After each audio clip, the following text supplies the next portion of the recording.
Hello everyone, welcome back to my channel. Hope you all are well. हमारी oceans की series चल रही थी, महासागरों की सीरीज चल रही थी। हम महासागरों के बारे में, ओशंस के बारे में पढ़ रहे थे।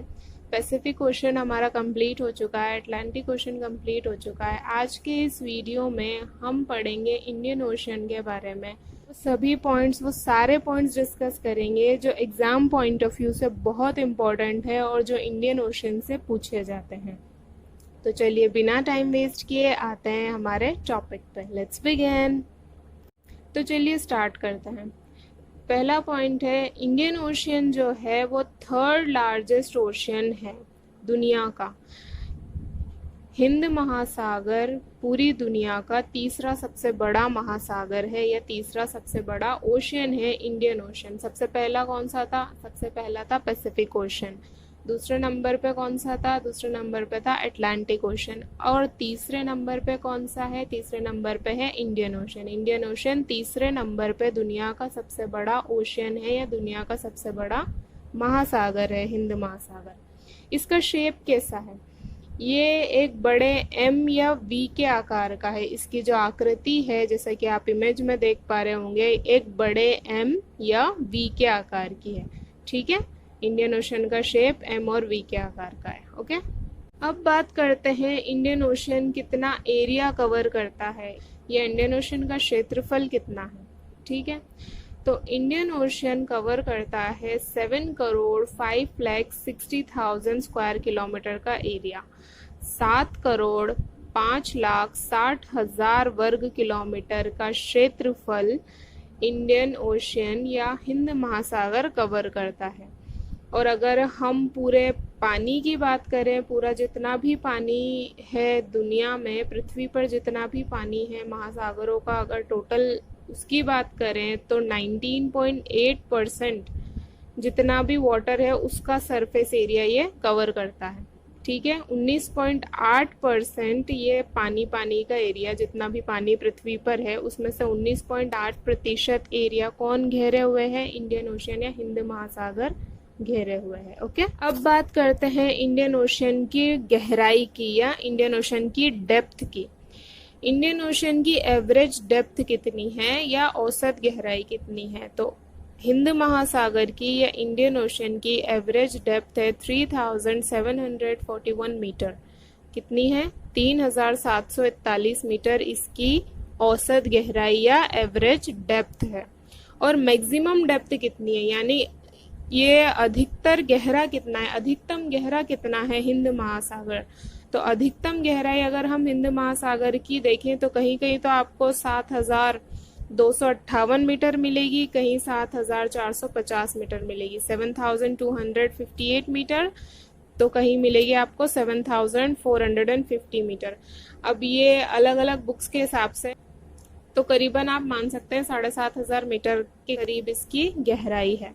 ठीक है, अब अगर बात आई है गहराई के बारे में तो हम बात कर लेते हैं ट्रेंच के बारे में, या गर्त के बारे में। ट्रेंच या गर्त क्या होते हैं ये हम सब बहुत अच्छी तरीके से जानते हैं, बहुत समझ चुके हैं इसको बहुत अच्छी तरीके से।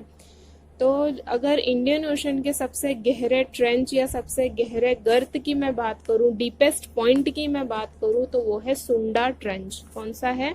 सुंडा ट्रेंच, जो कि एक 3,200 किलोमीटर लंबा, कितने? 3,200 किलोमीटर, 3,200 किलोमीटर लंबा एक एरिया है जो गहराई में है, गहरा पॉइंट है ये इंडियन ओशन का या हिंद महासागर का। इसकी अधिकतम गहराई कितनी है? इसकी अधिकतम गहराई उतनी ही है जितनी इंडियन ओशन की अधिकतम गहराई है, 7,258 मीटर या 7,450 मीटर से। ये इसकी मैक्सिमम डेप्थ या अधिकतम गहराई है। अब ये है कहाँ? ये सुमात्रा के पास में लोकेटेड है। ये सुमात्रा है, सुमात्रा के पास में ये आपको नजर आ रहा है, ये सुंडा ट्रेंच है। सुंडा ट्रेंच को कई जगह जावा ट्रेंच भी कहा जाता है। तो सुंडा ट्रेंच या सुंडा गर्त जो है ये सबसे गहरा बिंदु है हिंद महासागर का, ये सबसे डीपेस्ट पॉइंट है इंडियन ओशन का। ओके, अगला पॉइंट अगर हम डिस्कस करें तो इंडियन ओशियन या हमारा जो हिंद महासागर है उसको एक बंद महासागर या क्लोज्ड ओशियन भी कहा जाता है। क्या कहा जाता है इंडियन ओशियन को? क्लोज्ड ओशियन, बंद महासागर। अब क्यों कहा जाता है? क्योंकि ये उत्तरी गोलार्ध में या नदर्न हेमिस्फीयर जो है वहां से लैंडलॉक्ड है। आपको इमेज में नजर आ रहा है ये लैंडलॉक्ड है, चारों तरफ इसके महाद्वीप हैं या चारों तरफ कॉन्टिनेंट्स हैं इसके। ऊपर से यहाँ से इसका पानी आगे नहीं जा सकता, यहाँ से बंद हो चुका है ये पूरी तरीके से, इसलिए इसको क्लोज्ड ओशियन या बंद महासागर भी कहते हैं। ठीक है, नॉर्दर्न हेमिस्फीयर में ये उत्तरी गोलार्ध में है, उत्तरी गोलार्ध में से बंद है ये एक लौता ऐसा महासागर है जो इस तरीके से लॉक्ड है या बंद है।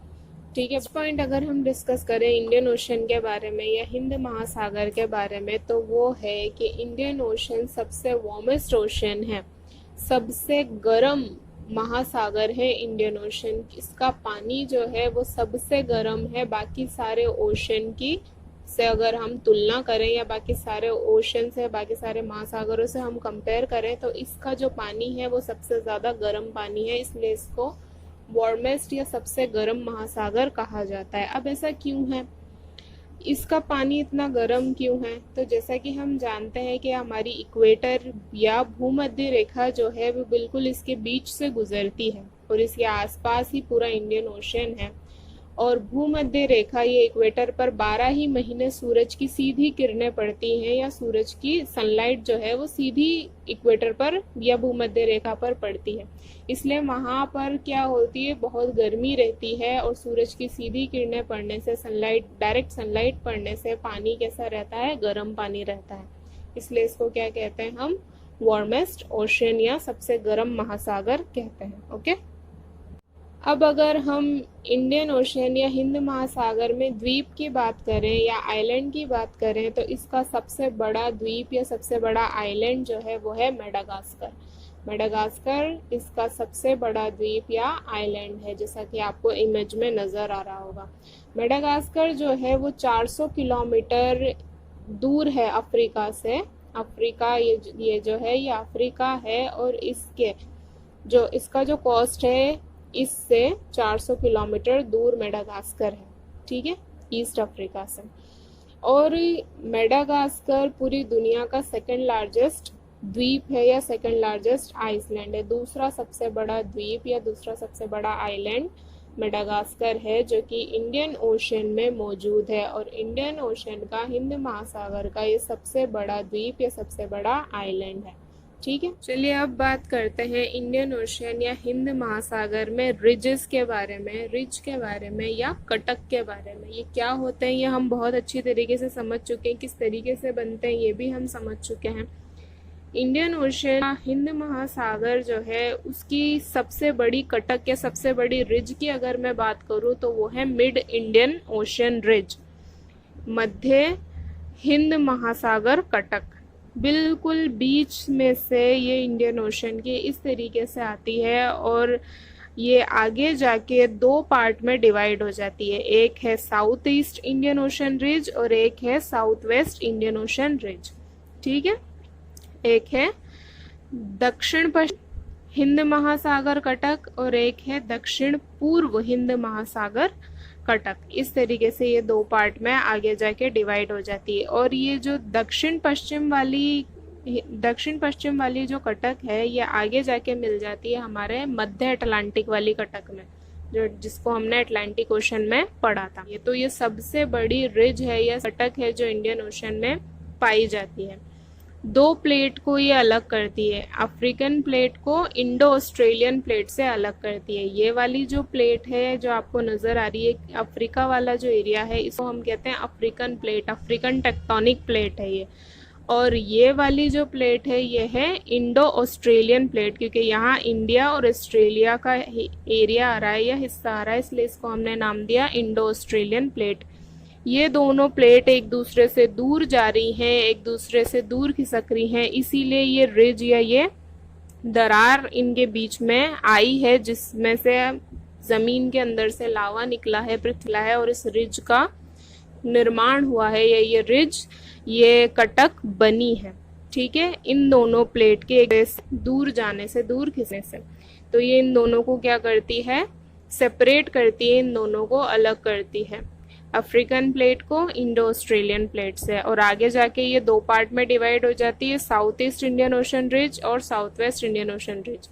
ठीक है, दक्षिण पश्चिम हिंद महासागर कटक और दक्षिण पूर्व हिंद महासागर कटक। ठीक है, अब बात करते हैं एक और बहुत इम्पोर्टेंट रिज या बहुत इम्पोर्टेंट कटक की, जो हिंद महासागर में है, जो कि दुनिया की, पूरे वर्ल्ड की सबसे लंबी सीधी रिज है, सबसे लंबी बिल्कुल सीधी कटक है ये, जिस तरीके से आपको इमेज में नजर आ रही होगी। इसका नाम है the 90 east ridge, 90 east ridge, 90 east ridge या 90 पूर्वी कटक।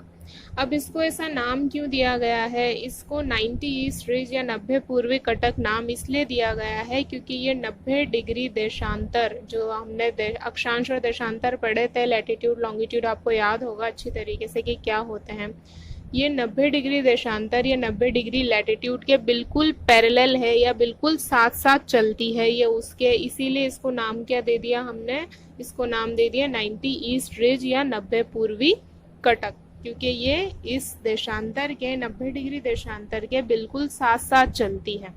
ठीक है, और ये दुनिया की या पूरे वर्ल्ड की सबसे लंबी सीधी रिज है, बिल्कुल सीधी है ये, एक सीध में आपको नजर आ रही है, बिल्कुल सीधी रिज ये पूरी दुनिया की सबसे लंबी सीधी रिज है, इसीलिए ये बहुत इम्पोर्टेंट हो जाती है। ओके, नेक्स्ट हम बात करते हैं मार्जिनल सीज के बारे में या सीमांत समुद्र के बारे में। अब ये क्या होते हैं पहले इसको समझ लेते हैं, उसके बाद ही ये पॉइंट हमारे समझ आएगा। मार्जिनल सी या सीमांत समुद्र, समुद्र का या महासागरों का वो हिस्सा होता है जो महाद्वीपों में अंदर तक जाता है, या आप ये कह सकते हैं कि महाद्वीपों से या द्वीपों से ये घिरा हुआ होता है। अब जब हम बिजनेस करेंगे या कोई भी हम ट्रेड करेंगे, व्यापार करेंगे, तो हम समुद्र में किस तरीके से करेंगे, जहाज़ों के माध्यम से या शिप के माध्यम से हम करेंगे।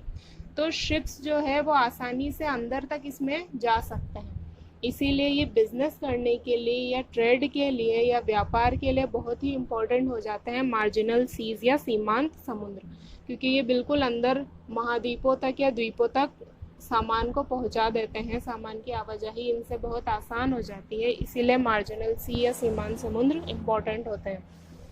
तो समझ आ गया आपको मार्जिनल सी क्या होते हैं। इंडियन ओशन में या हिंद महासागर में भी कई सारे मार्जिनल सी या कई सारे सीमांत समुद्र हैं जो कि बहुत इम्पोर्टेंट है, बिजनेस के पॉइंट ऑफ व्यू से या व्यापार की दृष्टि से बहुत इम्पोर्टेंट है, बहुत ज़्यादा व्यापार इनके ज़रिए होता है। ये बड़े बड़े जो महाद्वीप है इनको आपस में जोड़ते हैं। कुछ इम्पोर्टेंट मार्जिनल सीज हैं, अरेबियन सी है, बे ऑफ बंगाल है, अंडमान सी है, रेड सी है, लेकेडाइप सी है, ये कुछ बहुत इम्पोर्टेंट मार्जिनल सी या सीमांत समुद्र हिंद महासागर में पाए जाते हैं। ठीक है, तो समझ आ गया मार्जिनल सी या सीमांत समुद्र किसे कहते हैं, वो हिस्से जो महाद्वीपों में अंदर तक जाते हैं या घिरे हुए होते हैं, आधे घिरे हुए होते हैं महाद्वीपों से या किसी द्वीप से।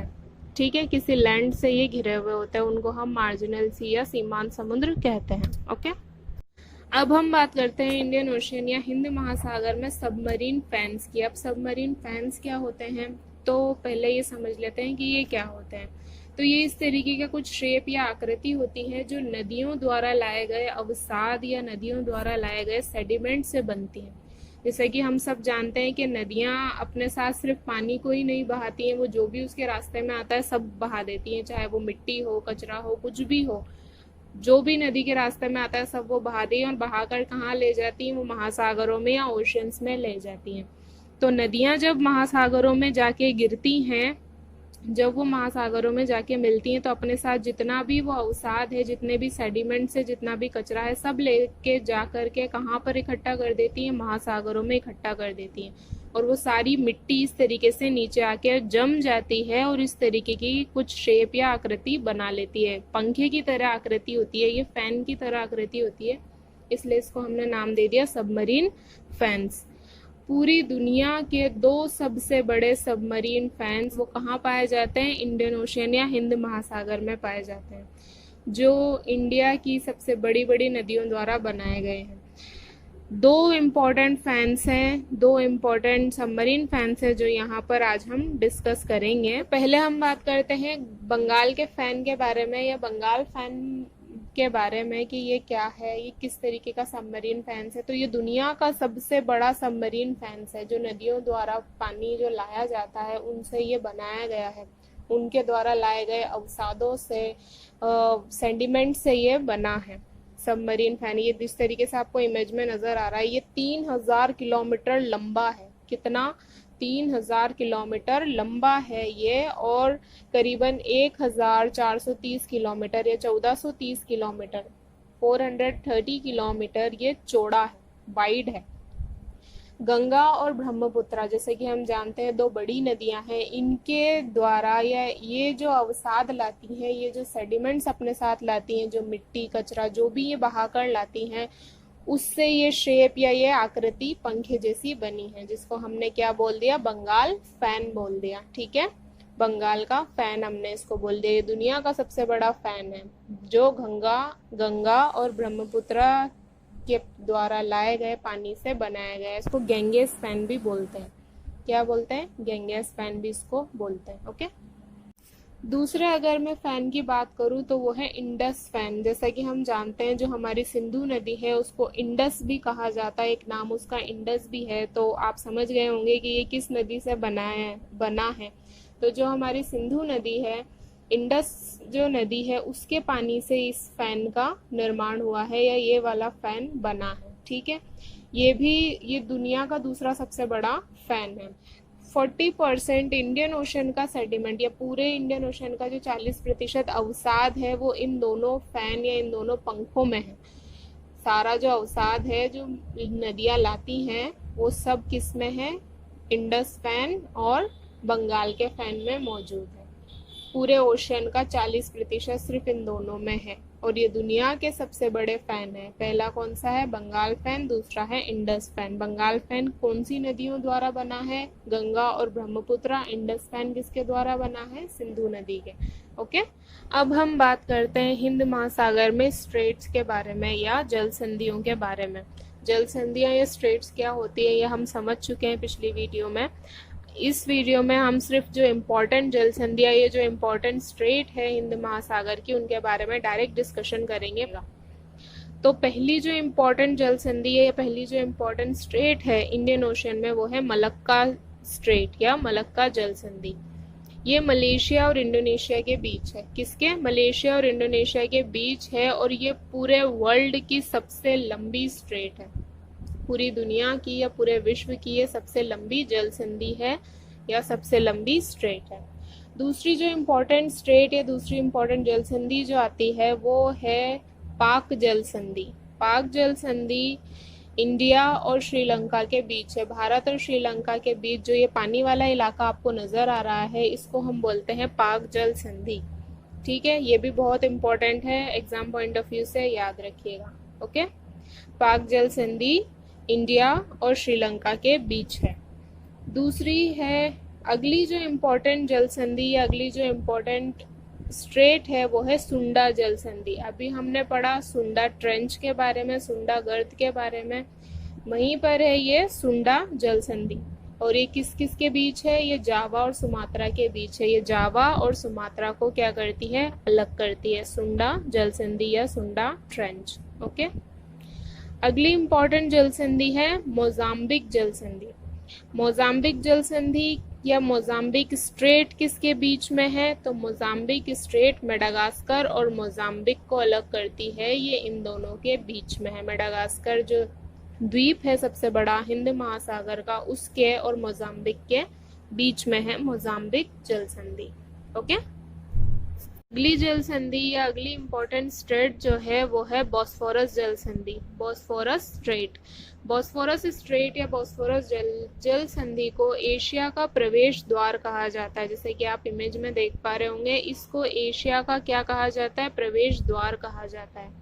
ये टर्की को बीच में से डिवाइड कर देती है, नॉर्दर्न टर्की और सदर्न टर्की इन दोनों को क्या करती है, ये बीच में से डिवाइड कर देती है या अलग कर देती है। और ये जोड़ती किसको है, ये ब्लैक सी और मरमरा सी को आपस में जोड़ती है। काला सागर और मरमरा सागर को आपस में क्या करती है, ये जोड़ती है या कनेक्ट करती है। तो ये भी एक बहुत इंपॉर्टेंट स्ट्रेट या बहुत इंपॉर्टेंट जल संधि है इंडियन ओशन की या हिंद महासागर की, जो आपको याद रखनी ज़रूरी है, बॉस्फोरस जल संधि। ओके, अब बात करते हैं इंडियन ओशन की एक बहुत इम्पोर्टेंट नहर के बारे में या बहुत ही इम्पोर्टेंट कैनाल के बारे में, जो कि मेन मेड है, जिसे इंसानों ने बनाया है, ये प्राकृतिक नहीं है। वो है स्वेज नहर।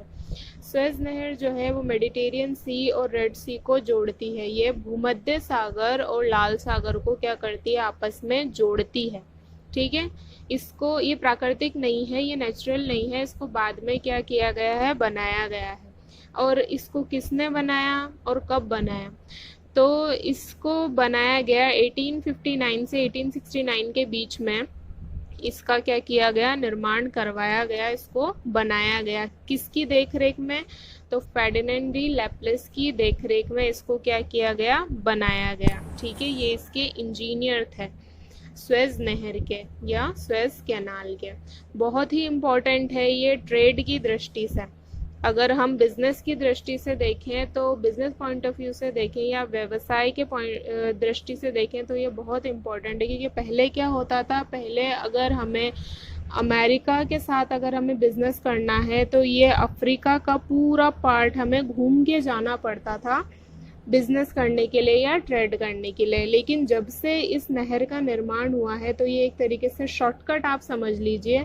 अब इस शॉर्टकट से हम सीधे जाते हैं अमेरिका की तरफ बिजनेस करने के लिए या ट्रेड करने के लिए, और आसानी से हम यूरोप के साथ भी क्या कर सकते हैं, बिजनेस कर सकते हैं, या यूरोप वाले इलाकों में भी आसानी से हम बिजनेस कर सकते हैं। पहले हमें पूरा ये घूम के अफ्रीका का पार्ट पूरा घूम के जाना पड़ता था, जो काफ़ी लंबा हो जाता था और काफ़ी परेशानियों से भरा हो जाता था। इसीलिए इसका बाद में निर्माण करवाया गया स्वेज नहर का। तो बिजनेस पॉइंट ऑफ व्यू से, व्यवसाय की दृष्टि से स्वेज नहर बहुत बहुत बहुत इम्पोर्टेंट है। तो प्लीज़ इसको याद रखिएगा। ठीक है, चलिए अब आते हैं इंडियन ओशन या हिंद महासागर के लास्ट पॉइंट के बारे में, जो कि है तूफान या चक्रवात। जो हिंद महासागर में अब तक सबसे बड़े तूफान या सबसे बड़े चक्रवात या सबसे बड़े डिजास्टर, नेचुरल डिजास्टर जो इसमें आए हैं इंडियन ओशन में, वो कौन से हैं। तो अब तक इंडियन ओशन में 2 सबसे डेंजरस, सबसे बड़े नेचुरल डिजास्टर या तूफान आप कहिए आए हैं, जो कि है, जिनमें पहला है सुनामी, जो 2004 में आया था। सब हम जानते हैं कि ये क्या है। सुनामी में जो 2004 में आया था, इसमें करीबन 2,28,000 लोगों की जान ली थी। ठीक है, कितने लोगों की जान ली थी, 2,28,000 की। इतना ये डेंजरस था, इतना खतरनाक था ये जो समुद्री तूफान था। दूसरा जो चक्रवात या दूसरा जो साइक्लोन है, जो बहुत ही डेंजरस रहा है अब तक का, जो इसके ठीक 4 साल बाद आया था 2008 में, वो था साइक्लोन नरगिस या नरगिस चक्रवात। ये म्यांमार में आया था, म्यांमार के करीब आया था, और इसमें करीबन 1,38,000 लोगों की जान ली थी। किसने, साइक्लोन नरगिस ने। तो ये अब तक के 2 सबसे खतरनाक डिजास्टर या 2 सबसे खतरनाक चक्रवात हैं जो हिंद महासागर में आए हैं, और जो इम्पोर्टेंट है हमें जानना है और याद रखना। ठीक है, तो ये थी कुछ बातें इंडियन ओशन के बारे में या हमारे हिंद महासागर के बारे में। 20 इम्पॉर्टेंट पॉइंट थे, 20 बहुत इम्पॉर्टेंट पॉइंट थे जो एग्ज़ाम पॉइंट ऑफ व्यू से बहुत ज़रूरी है। अगर आप सच में किसी एग्ज़ाम की तैयारी कर रहे हैं, कंपटीशन एग्ज़ाम की तैयारी कर रहे हैं, तो इतना तो आपको जानना बेहद ज़रूरी है इंडियन ओशन के बारे में। आई होप कि आपको ये समझ आए होंगे पॉइंट्स, वीडियो पसंद आया होगा। If you liked my video, please like, share and subscribe. Thank you.